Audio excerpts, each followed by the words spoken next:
Hello, everyone. Welcome to our mini webinar from iSpring Academy.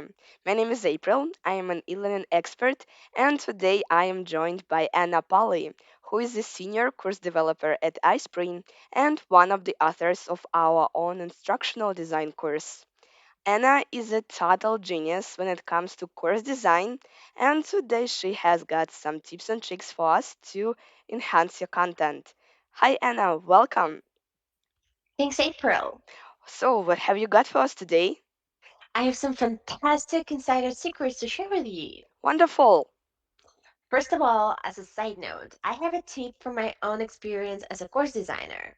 So, when you're designing a course, you need to make sure you're in a creative mindset, right? And I'm a most creative, but I haven't slept for a few days. So, I recommend being super sleep deprived to really be in the right mental state to create the most impactful and professional content. I'm sorry, Anna. Did you say it's important to be sleep deprived to create good courses? Yep. As for me, I haven't slept in about, I would say, 4 days. I've been up for days creating content nonstop. 4 days? That's right. Wow. Okay, so I guess everyone has their own creative process. I'd say that sleep is rather important, but maybe that's just me. So, anyway, what other tips and tricks do you have for us today? A lot. Let's check out this example slide. You can see it on your screen now. So this is totally passable, but if you really want to wow your learners, you're gonna need to make the slide pop. Right, yes, that's what we're here to learn. So, how do we do that? Well, first off, sometimes it matters what you don't include. And I think the first thing we need to get rid of is this button right here. Wait, get rid of the start button? Sure thing. So why would you need it? Everyone already knows that you need to click something to move to the next slide, right? So why not give your learners some choice, some freedom? Why limit them to one button? I'm afraid I'm not following you. Look, just let them click any place on the screen to go to the next slide. So much easier, right? This is what the real freedom is. I feel like, okay, you're the expert designer right now, but are you sure you are okay? I feel great, April. Thank you for asking. And I'm ready to give you another tip. So, what this slide also needs is some embellishments. Right, yes. So, first we need to make this company logo like really, really big. So it stands out and everybody knows who made the course. Oh, that's interesting, and yeah, that's definitely a big logo. Yep. And I'm gonna replace this character with a totally faceless one, but it gives a thumbs up. Because that's, you know, cute. And I'm also gonna to add a big green check mark like this. Isn't this slide giving off way more positive vibes now?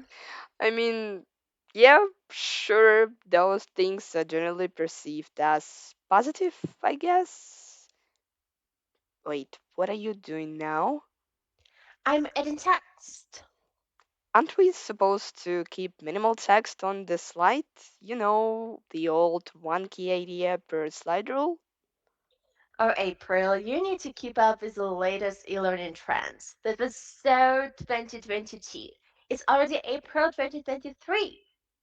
The more key ideas you place on one slide, the more time you will save your learners. More is more.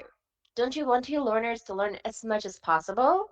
Well, yes, but bit-sized information is easier to wait, what are you doing now? I'm highlighting the text because, this will help your learners perceive information better. I say the more colors, the better. Make a rainbow. But isn't that distracting for your learners? And of course, we must not forget about adding gorgeous transitions between slides. I don't understand why no one uses a transition with PowerPoint has now. For example, this origami transition is just a godsend. Look, look how beautiful this is. Seriously, if you were taking this course, wouldn't you be awestruck? Yes, yes, I would. I would certainly be awestruck.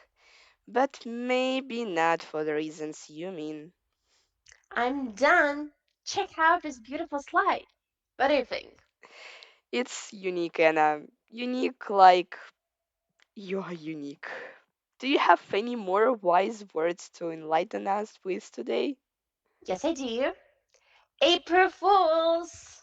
Oh, goodness. I thought you had totally lost your mind then. I was considering calling professional help after the webinar. Yeah, that won't be necessary. Just like all the things that I've talked today about are also not necessary.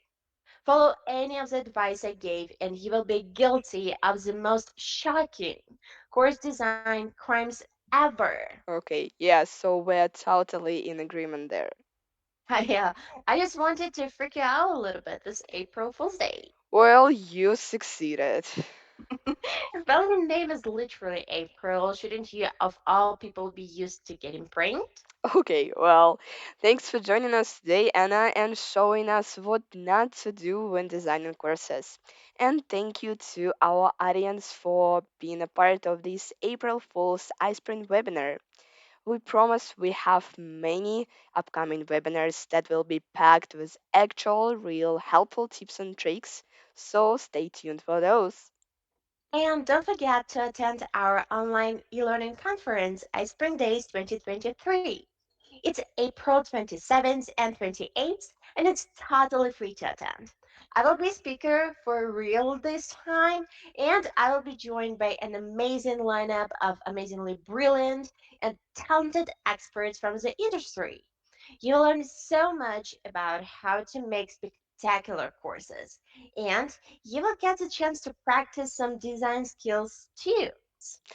So, Anna, are you going to get some sleep before you speak at the conference?